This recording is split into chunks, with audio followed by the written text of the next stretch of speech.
Всем привет!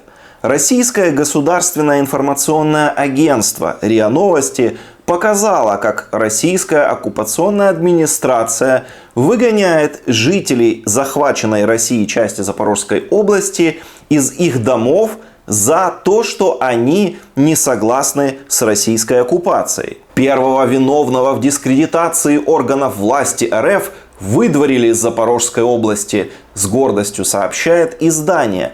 И публикует вот такое видео, на котором жителя поселка Розовка вывозят на блокпост и выгоняют из родного поселка на территорию, подконтрольную Украине. Олейник Иван Михайлович, вы осуществляли деятельность, направленную на воспрепятствование работе органов военно-гражданской администрации Запорожской области, а также по дискредитации органов Российской Федерации.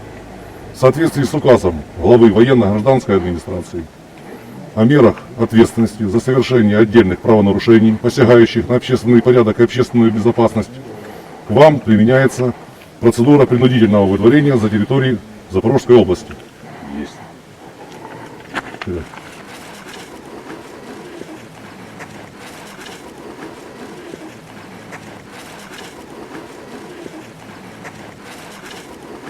Куда пошел этот мужчина и что с ним стало дальше, неизвестно. Обычно россияне не отпускают людей, которых они обвиняют в работе на Украину, а сажают их на подвал или в тюрьму. Поэтому точно так же могло быть и с этим человеком. Ролик может быть постановочным, а на самом деле мужчина остался в плену. Но даже если показанное является правдой, то что мы видим в этом сюжете? Происходит следующее. Россия без объявления войны в наглую оккупировала область Украины, куда ее никто не звал. А коренное население, которое не согласно с этой оккупацией, Россия просто изгоняет. То есть украинцев, которые не ждали российскую армию, которые не хотели, чтобы их захватывали, сейчас выгоняют с их земли, из их родных домов, просто лишают их возможности жить у себя в городах, у себя в поселках и насильно их депортируют. И депортируют их только за то, что они являются украинцами, хотят жить в своей стране, в независимой Украине и не принимают российских оккупантов. По сути, происходит настоящий геноцид. И государственные российские СМИ не только этого не скрывают, а совершенно открыто все это показывают.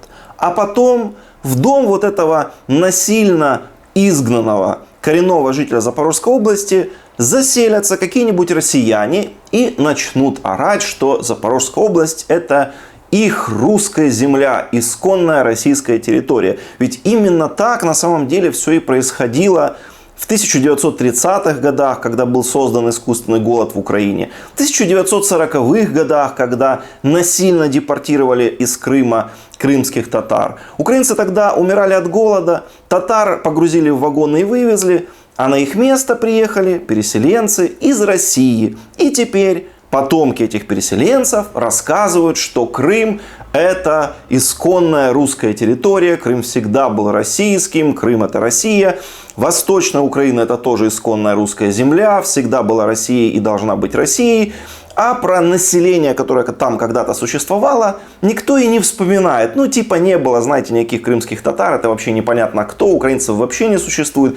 Это все исторические русские земли. Прошло без малого 100 лет, а методы у российских шовинистов остались те же. Вот только выгоняя коренных украинцев из их домов, Россия тем самым демонстрирует, что население Украины ей абсолютно враждебно. Российская армия не является освободителем и защитником русскоязычного населения, как это утверждали российские пропагандисты, а наоборот, в Украине россиян считают оккупантами и захватчиками. Российская армия никого не освобождает. Напротив, она несет коренному украинскому населению притеснение и репрессий. И это доказано сюжетами самих же российских государственных СМИ. Обязательно поделитесь этой информацией. Весь мир должен это видеть, весь мир должен знать, что происходит. Тем более, что нам в Украине не нужно ничего придумывать, какие-то расследования проводить, что-то доказывать. Посмотрите, они же сами все документируют, сами все снимают и выкладывают. Нам необходимо только это распространять, чтобы показывать, что там на самом деле творится. поделитесь этим видео и подписывайтесь на канал, потому что здесь звучит правда о том, что на самом деле происходит на оккупированных территориях Украины.